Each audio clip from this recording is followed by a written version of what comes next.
In this video, we will be exploring the question of should the British Museum give back the artifacts that they had stolen in the past. Many artifacts within the British Museum were either stolen or claimed as spoils of war from many different countries. Some were taken by Britain or others such as France. The Benin bronzes. These beautiful sculptures were created from at least the 16th century in the West African kingdom of Benin. These pieces were commissioned for ancestral altars of past kings, known as Obas and Queen Mothers. British colonial troops invaded the capital, Benin City. This is where the Benin bronzes were looted by British troops in 1897. The artifacts were later auctioned off to different collections, many of which are now in the British Museum. The Elgin marbles. These marble sculptures, better known as the Parthenon marbles, are from the Parthenon in Athens, a 2,300-year-old temple.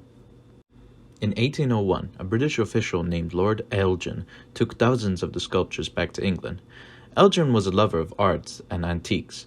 He himself said he was concerned about the damage to the artworks.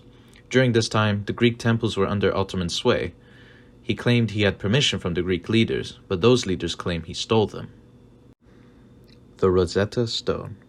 The Grand Diorite slab had an official message about the then King Ptolemy V. The decree was copied onto the large slab, with 3 different languages being inscribed onto it: hieroglyphs, Demotic, and Ancient Greek.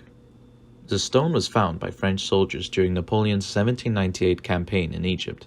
After a war and a treaty with the British Empire, the stone was shipped to England in 1802. The Moai statues. Known as the Hoa Hakananaya statue in the museum, it was created during the time of the Rapa Nui people on Easter Island, between the years 1250 and 1500s. A captain of a British ship removed the statue in 1868 after making a deal with a Rapa Nui chief. He then took the statue back to England, where he presented it to Queen Victoria as a gift. Since then, she gave it away to the British Museum. All these statues have been claimed to be stolen and asked, or even demanded, to be given back to the original owners. The British Museum has several pages on their official website dedicated to the contested artifacts. Within the page, they have information about each contested piece. This includes a list of claims made for several of these pieces of art. As of the time of making this video, the British Museum has not responded to the email sent asking multiple questions of their contested artifacts. Should the British Museum give back the artifacts? Arguments made to give back the artifacts link in closely with the moral obligation of the British Museum.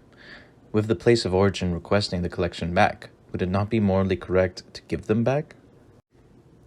For example, the Benin bronzes were looted and stolen by British colonial troops. Is it not reasonable for them to be given back? Another example is the Elgin marbles. The reasonable issue is that Lord Elgin could have lied about the deal with the Greeks, which could put the British Museum in a morally unjust position. But an argument could be made that the preservation of history is imperative, thus justifying the British Museum to keep the artifacts. This is due to terrorist groups such as ISIS destroying countless artifacts in Syria and Iraq, with other organizations threatening to destroy collections due to them not fitting into their culture or beliefs. Is it not reasonable to allow the British Museum to resume keeping these artifacts safe? The writer's own personal opinion is that they feel it should be a case-by-case narrative. With the Benin bronzes, they were obviously stolen by British troops and therefore must be given back. But with the story of how the British Museum came into ownership of the Elgin marbles and the Moai statue, it is more lurky and morally conflicting how they should deal with these claims.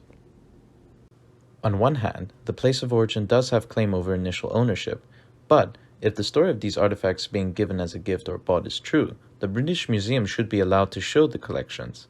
This should be the case if the museum is giving authentic and accurate accounts of the history of the artifacts. I hope this video has helped you grow your own personal opinion or at least informed or given more insight. Thank you for listening.